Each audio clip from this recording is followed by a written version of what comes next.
Understanding depression, the female brain, and emotional connection. Imagine waking up one morning and feeling completely empty. Not sad because something bad happened. Not angry because someone hurt you. Just empty. The things that once made you smile no longer bring joy. Your favorite music sounds like noise. Spending time with people feels exhausting. Even getting out of bed can feel like climbing a mountain.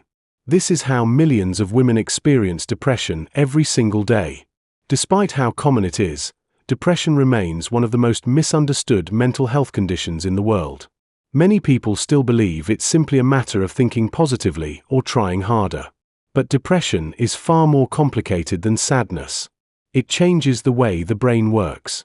It affects emotions, motivation, sleep, concentration, appetite, self-esteem, and even the ability to experience pleasure. For women, depression often reaches even deeper. It can quietly change the way they experience relationships, affection, trust, and physical intimacy. This raises an important question that psychologists have been studying for years. Can intimacy actually improve depression? Or is that simply another myth? The answer isn't as simple as yes or no. To understand why, we first need to understand what depression actually does inside the brain. Your brain is constantly communicating through chemical messengers called neurotransmitters. These chemicals help regulate mood, motivation, pleasure, and emotional stability. When someone experiences depression, this delicate balance is disrupted. Brain regions responsible for reward and motivation become less active. Tasks that once felt effortless suddenly require enormous energy. Even activities that used to bring excitement may feel completely meaningless. Psychologists call this symptom anhedonia. Anhedonia is the inability, or the reduced ability, to experience pleasure. This explains why many women with depression stop enjoying activities they once loved. Reading, traveling, laughing with friends, listening to music, and yes, physical intimacy. Many women mistakenly believe this means they no longer love their partner. Others feel guilty because they cannot respond emotionally the way they once did. Some even begin blaming themselves. But depression is not a reflection of love. It is a reflection of what the illness is doing to the brain. Imagine trying to appreciate the beauty of a sunset while wearing dark sunglasses that you cannot remove. The sunset hasn't changed. Your ability to experience it has. Depression works in a similar way. It doesn't erase love. It simply makes it much harder to feel joy, excitement, and emotional connection. This misunderstanding creates enormous pressure inside relationships. A partner may think, "She doesn't love me anymore," while the woman silently thinks, "What's wrong with me?" Neither of them realizes that depression is standing between them. This is why education matters. Understanding depression removes unnecessary guilt and replaces blame with compassion. But here's where the story becomes even more interesting. Despite reducing sexual desire in many women, intimacy itself can temporarily improve mood. That sounds contradictory. How can something that depression makes less desirable also create emotional relief? The answer lies inside the brain. During affectionate touch, hugging, kissing, and sexual intimacy, the brain releases several powerful chemicals. One of them is dopamine. Dopamine is often called the brain's reward chemical. It creates feelings of pleasure, motivation, and satisfaction. When dopamine levels rise, the brain temporarily shifts attention away from emotional pain. Another important chemical is oxytocin. Often referred to as the bonding hormone or the love hormone, oxytocin increases feelings of trust, safety, and emotional closeness. This hormone plays a major role in long-term relationships. It helps partners feel connected even without words. Physical touch also lowers cortisol, the body's primary stress hormone. As cortisol decreases, muscles relax. Breathing slows. Heart rate becomes calmer. Anxiety begins to fade. For many women, these biological changes create something remarkable. For a short period of time, life feels lighter. Negative thoughts become quieter. The constant emotional pressure eases. Some women describe it as finally being able to breathe again. Researchers sometimes call this temporary emotional state the afterglow effect. It can last for several hours and, in some cases, even into the following day. This is exactly why so many people believe intimacy can cure depression. After all, if someone feels noticeably better afterward, isn't that proof? Not quite. Because feeling better for a few hours is very different from healing the illness itself. Think about someone suffering from chronic back pain. A warm bath may reduce discomfort for an evening. Massage therapy might provide relief for a day. Pain medication may help for several hours. But none of those experiences automatically remove the underlying cause. Depression works much the same way. Temporary relief is real. The emotional comfort is real. The biological changes are real. But depression itself often remains. This distinction is one of the most important lessons psychologists want people to understand. Intimacy can support emotional well-being. It can strengthen relationships. It can reduce stress. But it is not designed to replace therapy, healthy coping strategies, or professional treatment when depression becomes severe. And perhaps the biggest misconception of all is believing that every woman experiences intimacy the same way. The truth is, every brain is different. One of the biggest myths about depression is the belief that every woman experiences it in exactly the same way. The reality is very different. Depression is deeply personal. Two women may receive the same diagnosis and yet live through completely different emotional experiences. One woman may lose all interest in intimacy. Another may still desire physical closeness but struggle to feel emotionally connected. Some may find temporary comfort in being held by their partner. Others may feel emotionally numb, unable to enjoy physical affection at all. This is not because one woman is stronger than another. It is because depression affects different brains in different ways.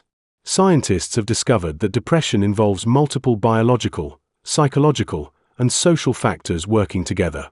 Hormones, genetics, childhood experiences, stressful life events, relationship quality, sleep, and even physical health can all influence how depression develops. For women, hormonal changes add another layer of complexity. Pregnancy, childbirth, breastfeeding, premenstrual hormonal fluctuations, perimenopause, menopause. Each of these life stages can influence mood and emotional stability. This is one reason why women are diagnosed with depression more often than men. Understanding these biological differences helps explain why emotional connection becomes so important during recovery. Contrary to popular belief, many women don't simply want physical intimacy. They want emotional safety, feeling understood, feeling accepted, feeling valued. When these emotional needs are met, physical intimacy often becomes more meaningful. But when emotional security disappears, physical intimacy alone rarely fills the emptiness. Imagine trying to build a beautiful house on unstable ground. No matter how impressive the house looks from the outside, weak foundations eventually cause cracks to appear. Relationships work in much the same way. Emotional trust is the foundation. Physical intimacy becomes stronger when that foundation already exists. Psychologists often describe healthy intimacy as communication without words. A gentle touch, a warm embrace, holding someone's hand during difficult moments. These simple acts tell the brain something powerful. You are safe. You are not alone. Someone cares. Those messages can reduce emotional stress far more effectively than many people realize. This doesn't mean that hugs or intimacy cure depression, but they remind the nervous system that connection still exists. For someone living with depression, that reminder can be incredibly valuable. Unfortunately, depression often convinces people to isolate themselves. Many women stop answering phone calls. They avoid social gatherings. They withdraw from family. Even their closest relationships begin to feel distant. Isolation then creates even more loneliness. Loneliness increases emotional pain. And increased emotional pain often strengthens depression. Psychologists sometimes refer to this as a negative cycle. The illness pushes someone away from the very relationships that could provide comfort. Breaking this cycle is rarely easy. It usually starts with small moments rather than dramatic life changes. A conversation, a hug, a quiet evening together, a partner listening without trying to solve every problem. These moments may appear insignificant, but for someone struggling with depression, they can become powerful reminders that hope still exists. Another important misunderstanding involves medication. Some antidepressants may reduce sexual desire as a side effect. For many women, this creates additional frustration. They may begin wondering whether the treatment is making things worse. The important message here is that every medication affects people differently. Many side effects improve over time. Others can often be managed by adjusting treatment under the guidance of a healthcare professional. This is why open communication with a doctor is so important. No woman should feel embarrassed discussing changes in her emotional or intimate life during treatment. Mental health professionals hear these concerns every day.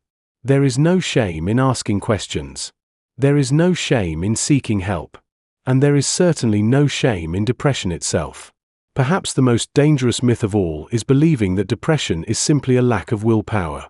If that were true, millions of people would choose happiness every single morning. No one chooses depression. No one wakes up hoping to lose interest in life. No one decides to stop enjoying laughter, relationships, or physical affection. Depression is an illness. Just like diabetes affects insulin or asthma affects breathing, depression affects the systems that regulate mood, motivation, and emotional balance. Understanding this changes everything. Instead of asking, "Why can't she just be happy?" we begin asking, "How can I support her?" That single change in perspective has saved countless relationships. Compassion replaces judgment. Patience replaces frustration. Understanding replaces blame. And sometimes, those emotional changes become the first real step toward healing. Because recovery from depression is rarely about one dramatic breakthrough. It is usually built from hundreds of small moments. Moments of support. Moments of honesty. Moments of hope. Moments where someone finally realizes they no longer have to fight alone. In the next chapter, we'll explore one of the most misunderstood aspects of depression. Can intimacy become an escape from emotional pain? Why do some people begin depending on physical connection just to feel emotionally alive? And what do psychologists say about the difference between healthy intimacy and emotional avoidance? The answers may completely change the way you think about depression, relationships, and the path toward true emotional healing. We've explored how depression changes the brain, why intimacy can temporarily improve mood, and why emotional connection is so important for recovery. Now we arrive at the most important question of all. What actually helps someone recover from depression?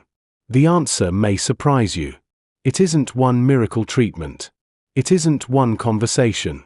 It isn't one relationship. And it certainly isn't one night of intimacy. Recovery is usually built through many small steps working together. One of the first steps is recognizing that depression deserves the same respect as any physical illness. If someone breaks a leg, we don't tell them to simply walk it off. If someone has pneumonia, we don't expect positive thinking to cure the infection. Yet people struggling with depression often hear phrases like, "Just stay positive." "Everyone feels sad sometimes." "You have so much to be grateful for." Although these comments are usually well-intentioned, they often leave the person feeling even more misunderstood. Depression isn't a lack of gratitude. It isn't laziness. It isn't weakness. It's a condition that changes how the brain processes emotions, motivation, and pleasure. That's why professional support can be life-changing. For many women, speaking with a psychologist provides something they haven't experienced in a long time, a safe place where they don't have to pretend everything is okay. Therapy isn't about someone giving perfect advice. It's about understanding painful emotions, recognizing unhealthy thought patterns, and learning healthier ways to respond to life's challenges. Sometimes therapy alone is enough. Sometimes medication becomes an important part of recovery. Neither choice should ever be seen as failure. Every person is different, and every recovery journey is unique. But professional help is only one part of the picture. Daily habits matter too. Research consistently shows that regular physical activity can improve symptoms of depression for many people. Exercise increases natural chemicals in the brain associated with improved mood. Even a 20-minute walk outside can make a meaningful difference over time. Sleep is another powerful factor. Depression and poor sleep often feed each other. When sleep improves, emotional resilience often improves as well. Nutrition also plays an important role. While no specific diet can cure depression, nourishing the body with balanced meals supports overall brain function and emotional health. And then there's something many people underestimate: human connection. Not perfect relationships. Not constant happiness. Simply knowing that someone genuinely cares. Sometimes healing begins with a conversation. Sometimes with a hug. Sometimes with hearing the words, "I'm here for you." Those words may seem small, but to someone battling depression, they can feel incredibly powerful. If you're supporting a woman living with depression, remember this: you don't have to solve every problem. You don't need perfect answers. Often, your presence matters more than your advice. Listening without judgment. Showing patience. Respecting her feelings.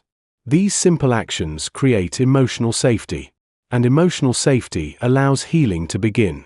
At the same time, it's important to remember that partners are supporters, not therapists. Loving someone with depression doesn't mean carrying the entire burden alone. Encouraging professional help is one of the greatest acts of love you can offer. So, where does intimacy fit into all of this? Healthy intimacy can absolutely be part of recovery. It can strengthen trust, reduce stress, increase emotional closeness, remind someone they are loved. But it should never become the only strategy for coping with emotional pain. When intimacy grows out of love, communication, and mutual respect, it becomes a beautiful expression of connection. When it's used only to escape sadness, loneliness, or anxiety, the relief usually fades, leaving the deeper pain untouched. Real healing begins when emotional wounds are acknowledged instead of avoided. When difficult conversations replace silence. When compassion replaces shame. When courage replaces fear. Most importantly, recovery begins when someone understands that asking for help is not a sign of weakness. It's a sign of strength. If you are struggling with depression today, remember this: you are not broken. You are not alone. And you are not beyond hope. Millions of people have walked this path before you. Many of them once believed they would never feel joy again. Yet with time, support, and the right treatment, they found their way back. Recovery rarely happens overnight. It happens one conversation at a time. One healthy choice at a time. One day at a time. And sometimes, hope begins with nothing more than believing that tomorrow can be different from today. Thank you for watching. If you found this video helpful, subscribe for more evidence-based content about psychology, mental health, relationships, and personal growth. Remember, understanding ourselves is often the first step toward healing. And healing is always possible.